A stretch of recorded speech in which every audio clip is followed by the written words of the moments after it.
walk with me. We got the information, the scriptures up on the monitor, and we're going to be dealing with several scriptures. And again, we're not going to exhaust this topic or the subject, but we're going to delve into it in its provision. God has made provision for you. God has provided a way for you to accomplish and fulfill your mission and your call in life. So you're not left out here by yourself. And we have here Matthew, the 19th chapter. We'll start at verse 27 and we'll work our way into the rest of the scriptures. Peter answered Jesus. Jesus just talking to the disciples, but look what Peter answered. He said to Jesus, "We have left everything to follow you. What then will be there? What then will be there or be there? What then there be for us? What then will we have if we followed you?" You know, if we get this correctly, I'll get it out. He said, "What's in it for us, if you don't mind? We done left everything. Now what we gonna get? Because we helping you out. We right there with you." And it's a legitimate question because God asks us to leave everything and follow him. Now everything is everything now. Now it's not saying just totally leave it physically, but be ready to put that second, no matter what it is. If God is telling you to do something, this should never have precedent over what God is saying. That's the leaving that we have to come to the conclusion. So Jesus said to them, this is verse 28, "I tell you the truth. At the renewal of all things, when the Son of Man," he talking about himself, "sit on his glorious throne, you who have followed me will also sit on 12 thrones, judging the 12 tribes of Israel. And everyone who have left houses or brothers, sisters, father, mother, or children, or field, for my sake, will receive 100 times as much and will inherit eternal life. But many who are first will be last, and many who are last will be first." So one of the things that Jesus here addressed is nothing is more important than following him. Ain't nothing out here. He took care of everything. Mother, son, all the relationships ain't more important. No, not a relationship you can establish on earth is more important than following him. Then he went on and talked about houses and stuff like that, fields rather. So nothing you can accumulate, nothing you can buy, nothing you can establish is more important than following him. Now, I'm a firm believer, if God gonna tell me to leave something, he's gonna replace it. If he's gonna tell me to leave all of that, and I'm saying, you know, not put that first when I wanna build a house, when I really wanna build me a nice house, and he said, "No, I need you to go to the house of God and serve, and don't worry about it, I'm gonna take care of that," then he's gonna take care of that. Now, I trust he is. I know he said that we have a mansion in heaven, but you know, we want to be all right while we're on earth. Hello, somebody. I'm all right with the mansion in heaven, but give me a little something now. Something I like, something I would have worked hard to accumulate. I would take it now. So God said, "I'll provide for you if you're following me." If that is not priority in your life, if nothing has priority over me, I'll provide everything you need. Amen. That's a big challenge for God. That's a big challenge for God because we got some big tastes and we have big ambition, huge ambition. We have huge goals and admirations, and we have things that we want. I mean, we really want. God said, but now put me first, and I'll give you that. That's a tall list in a lot of our lives. Because sometimes we have to start over again. Sometimes we lost things and we get over here and God said, yeah, I know you lost that. Keep me first. And we say, yeah, but you know, this is really uncomfortable. Keep me first. I understand. And we have up here in Luke, the 6th chapter, verse 12. Let me see if I'm going to go to Matthew real quick.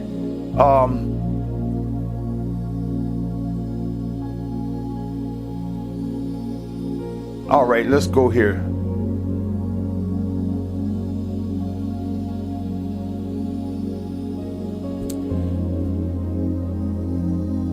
Matthew, the 9th chapter, verse 35. Jesus went through all the towns and villages, teaching in their synagogues, preaching the good news of the kingdom of heaven.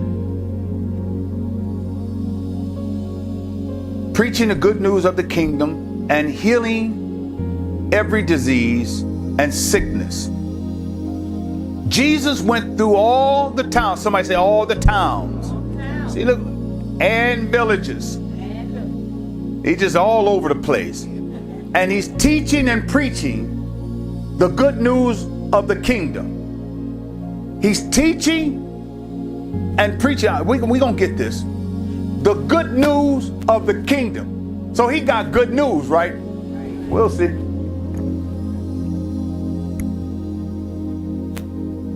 And he's not only teaching and preaching, but he's healing disease and sicknesses. So he's talking and he's walking, isn't he? He's healing, he's preaching. If you're sick, you at the right place. If you're all broken up, you at the right place. You remember Peter said, hey, we left everything to follow you. What we gonna get now? You know, look, hey, you busy. We helping you do all this stuff. We following you. Now this is these diseased people and broken people. People that have real serious issues coming to Jesus. And these boys involved, and so are we. Y'all get this picture. Verse 36 said, when he saw the crowds, when Jesus entered into these villages and towns, he see crowds, not just the people that are following him, but he saw the crowds and he had what? Compassion on them. He looked around and, man, this is pitiful. Because they were harassed and helpless, like sheep without a shepherd. Y'all know how sheep, they'll wander everywhere. Don't nobody corral them and bring them. So they're all over the place. They just being harassed. They're helpless. They're not comforted. They're constantly harassed by their issue.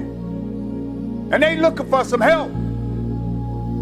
They are all rushing to Jesus. Now watch how Jesus handled our situation when it comes to our burdens and our thoughts from afar off.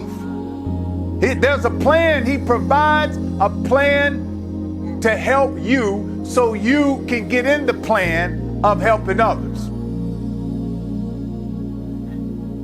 Somebody said, we need help. When he saw the crowds, he had compassion on them because they were harassed and helpless like sheep without a shepherd. Then he said to his disciples, now he's talking to the church folk, the harvest is plentiful, but the workers are few. Ask the Lord of the harvest, therefore, to send out workers into his field.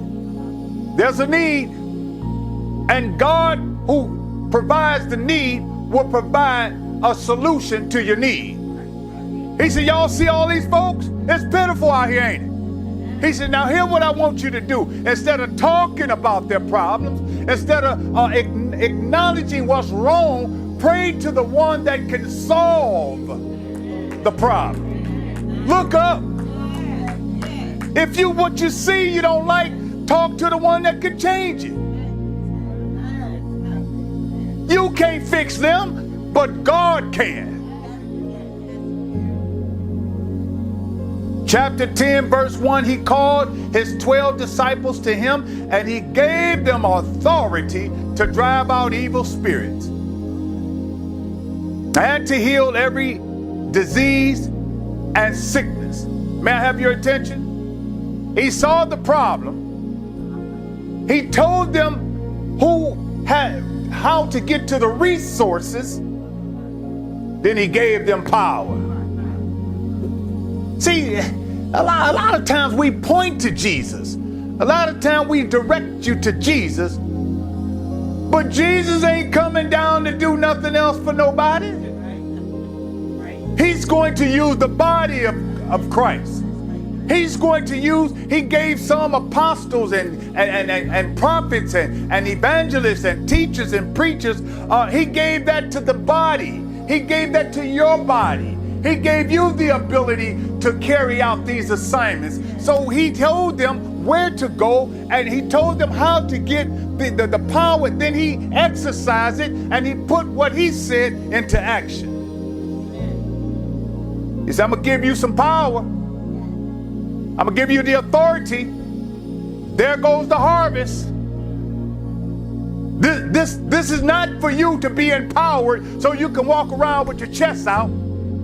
There's some work out there. Now, when I give you the power and I tell you what to do, go and do it.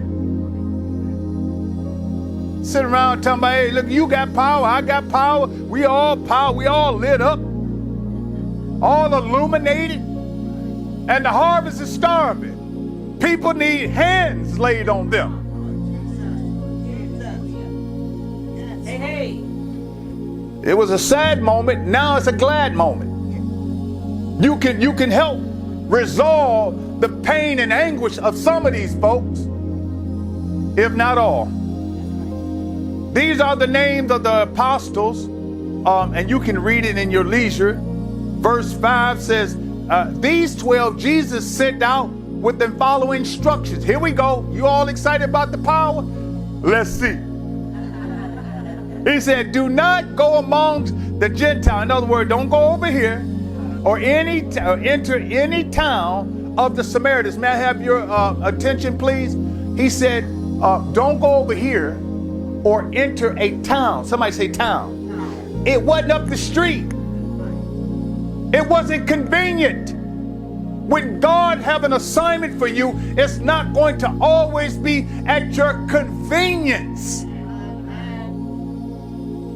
You gonna go somewhere. Faces and places, highways and byways. You gonna go somewhere. You gonna be uncomfortable. Are we there yet? He said, go to the lost sheep of Israel. Verse 7, as you go, come on somebody, preach this message. You don't say what you want to say. This I am sending you as a messenger. I'm going to give you the message. You don't go on your own will. If I'm going to send you, I'm going to provide the message for the provision of the people. You have the power, preach the message, you're going to get the results. There's no fulfillment like helping somebody that can't help themselves.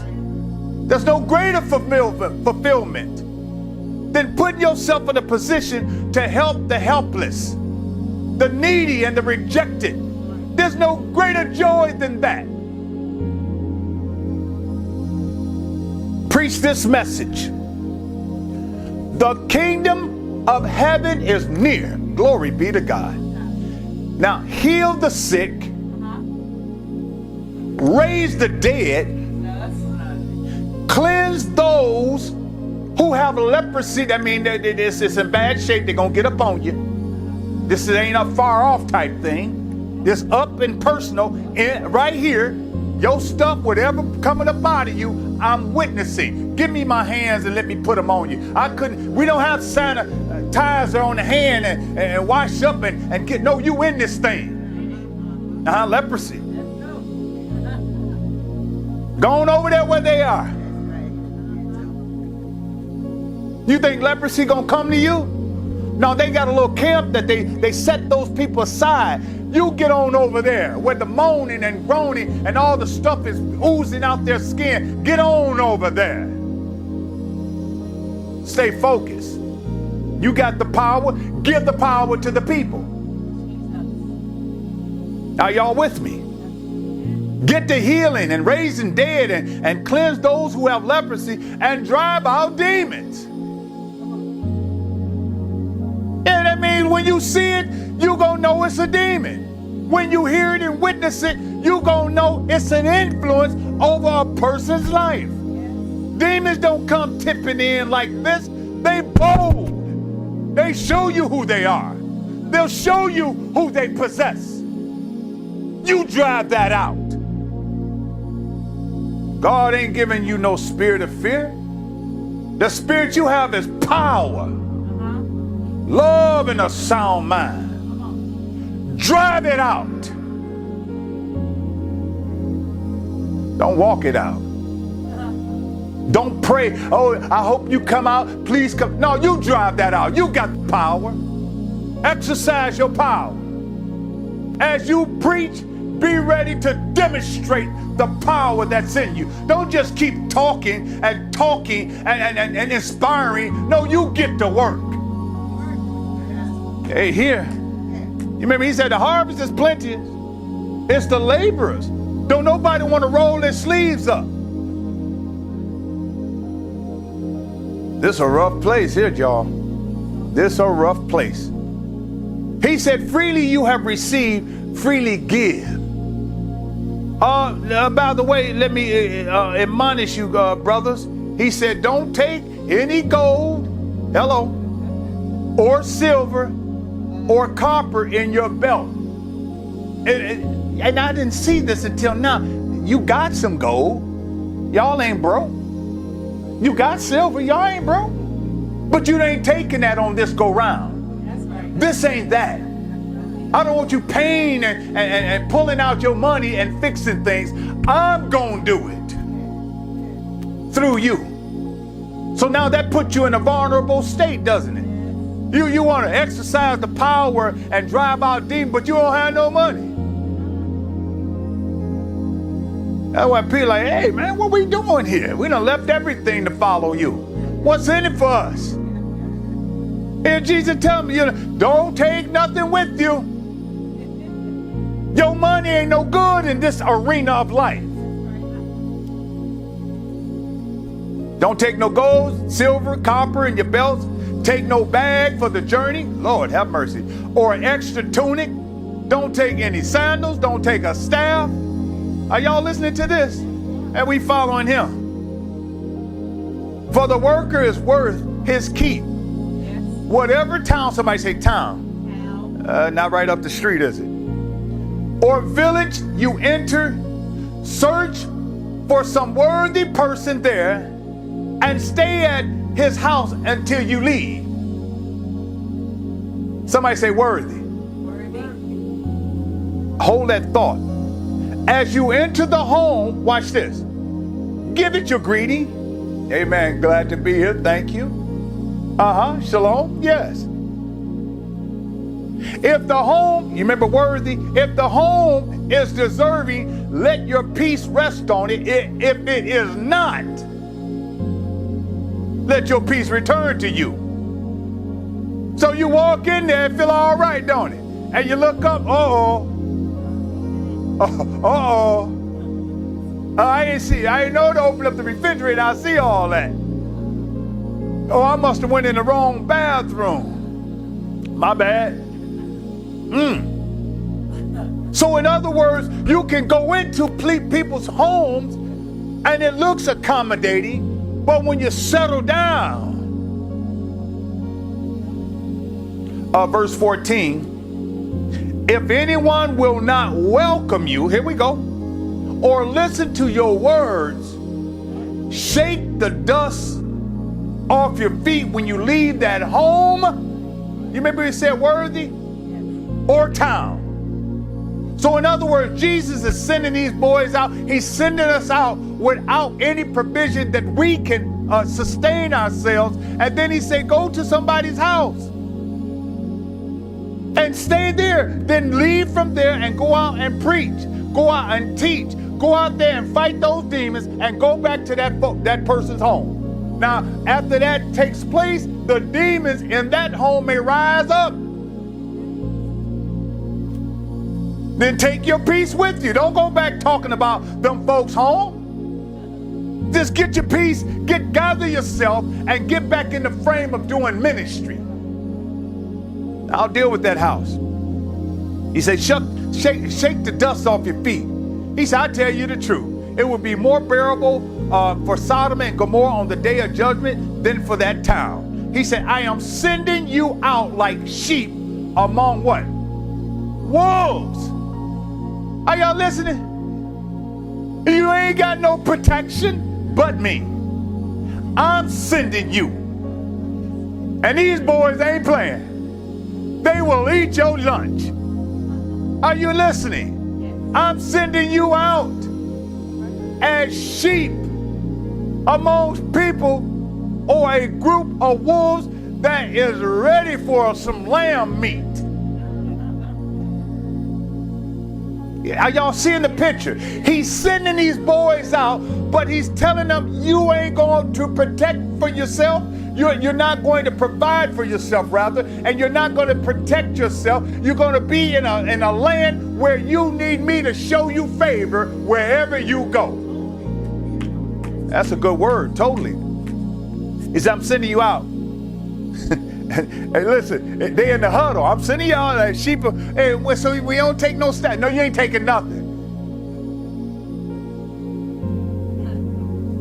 Therefore, be as shrewd, here's the mentality, as snakes and innocent as dogs. You know, figure some things out. Now, don't just be walking. God gonna supply my need, and you just go on up in there and somebody, boom. No, when you go out, kind of look around a little bit. You know what I'm saying? Be on your guard, verse 17, against men. They will hand you over to the local councils and flog you in their synagogues. This is what's getting ready to happen to you. They ain't left Jesus a presence yet. He's telling us that these things are going to take place.